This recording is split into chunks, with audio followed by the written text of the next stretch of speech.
Good morning. So, what does it mean to be crucified? What does it mean to have a crucified life?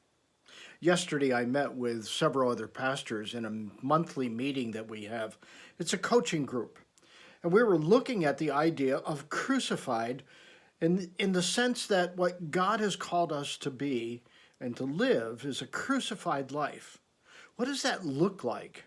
What did it look like in the early days of the church?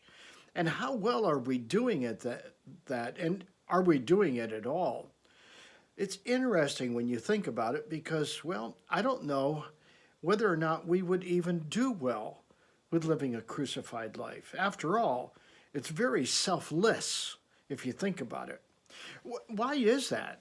Well, if you look at the life of Christ, the sole purpose of Christ coming to this earth was to die. It wasn't to live a prosperous life. And yet, sometimes we hear that Christianity is about prosperity, about living the good life, about not suffering. I think we avoid suffering. We run from it. In fact, we don't want it at all.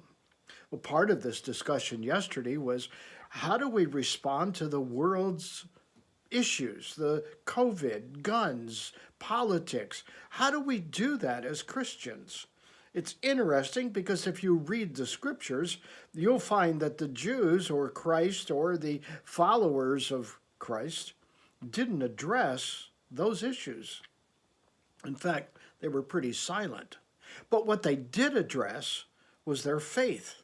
And for that got them in trouble. I don't think we're there yet in this world. Now, in some ways we are, in different ways. But for the most part, we have a lot of freedoms. We can come and go as we please. We can worship as we please. And I know that there may be some that says, well, with these new pandemic rules, we can't meet together. But we can meet together, and perhaps one of the things that it causes us to do is meet in smaller groups that is actually in some ways more challenging. Because sometimes the problem is that we're more focused on the ritual than the one that we are worshiping or the one that the ritual is actually about. My challenge today isn't so much any different than any other day, except that God has called us to live a crucified life. That means a selfless life. I don't think we do it well. I don't think that we understand what that actually even means.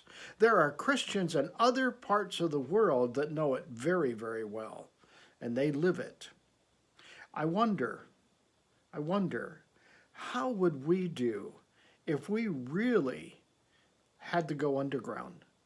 Would we be able to live the life that Christ has called us to live? Perhaps we ought to think about that a little more. Hey, until next time. God bless.